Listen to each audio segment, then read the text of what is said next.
Hi, adventurers, and welcome to another episode of the Adventure Smiths. This is Eric and my beautiful wife, Christy. And today, what we'd like to talk about with you is, how we set some of our goals for the future and just really go into some of the goals that we've set for ourselves. And if there's anything that we've learned over our relationship and over the twists and turns that we've had in our lives, is that you can set goals and you can make plans, but you never plan on your plans working out.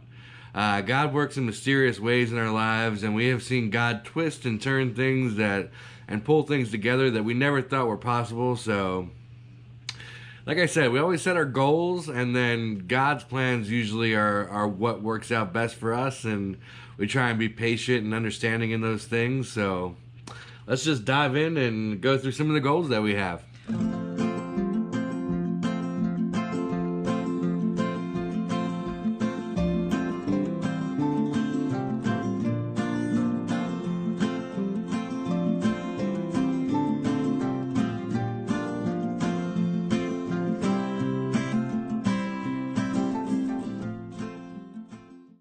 Awesome. So if you guys are new to our channel, welcome. We hope that you subscribe.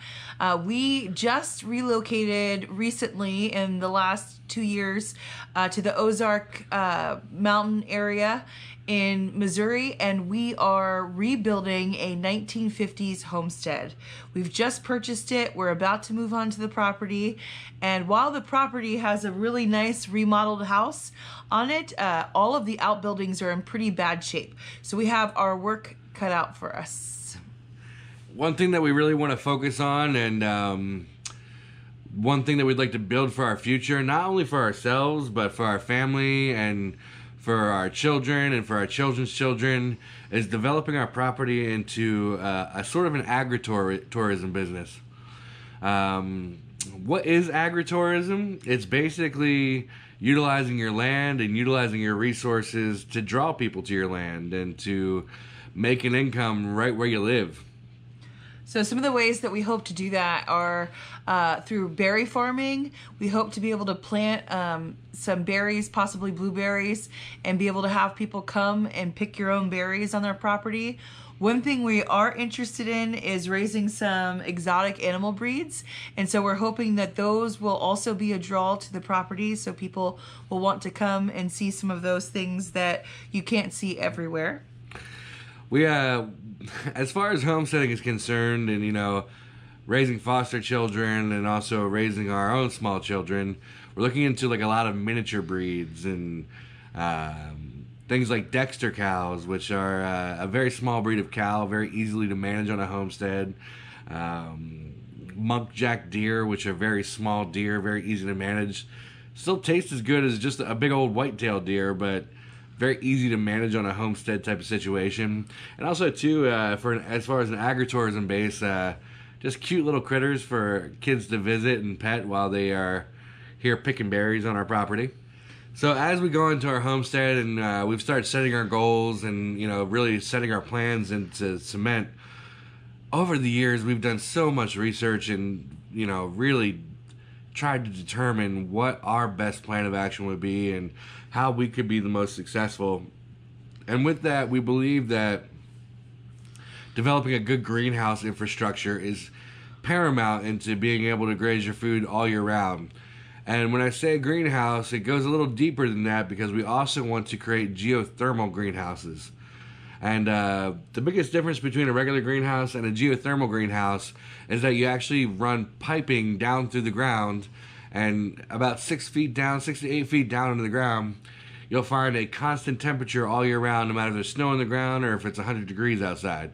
So if you circulate the air from the ground up into your greenhouse, then therefore it's almost like free air conditioning. Well, not free, but low-cost air conditioning in your greenhouses. So to keep them right around 77 to 85 degrees, somewhere in that range. So it would allow us in the middle of the Ozarks to raise tropical fruits, lemons, limes, everything that we would need to self-sustain, basically.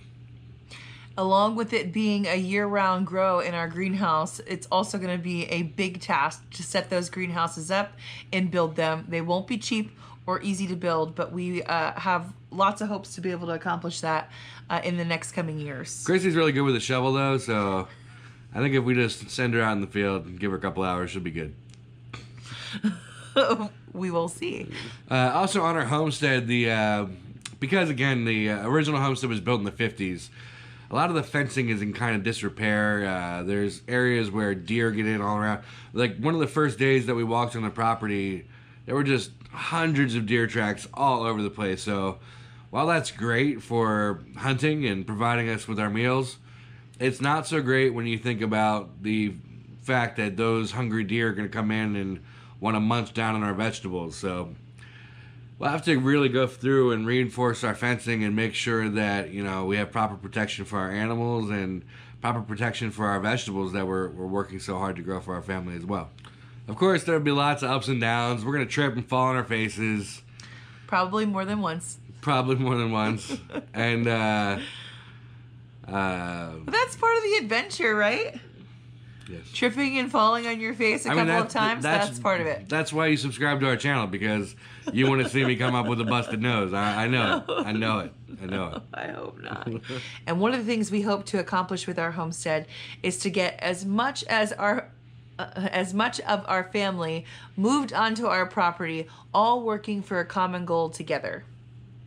The more the merrier, and I think that, you know, when you put your heads together, you put your hands together. Put your hearts together. Put your hearts together. Put your faith together, and just really build something in the name of God with your family.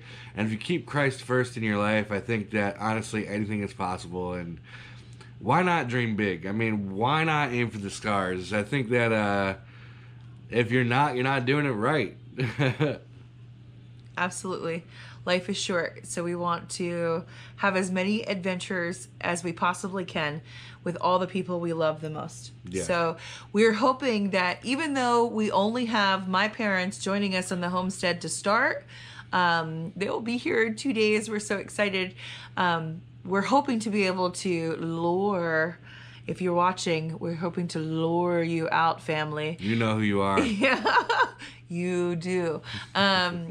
To join us in this journey. And so we're hoping that in the next couple of years to come, we will see more family moving out into the property to help us build the property up and get it really where we hope it can be. Also, too, long-term goals, you know, with having foster kids and raising them up to, you know, adulthood, another goal that we really have and we would really like to set is to build a series of tiny houses on our property. Now, why we would like to do that is that, you know, I think one of the greatest gifts that you can give a child, other than a proper upbringing, is a place to call home, you know, and especially once they become adults and, you know, they're kind of kicked out and defend on their own. I think that giving them a place to stay and a place to grow and nurture as an adult and to, you know, really come into the world with a strong head on their shoulders. I mean, providing them with a tiny house on a working farm, I think, is a great building block for a foundation.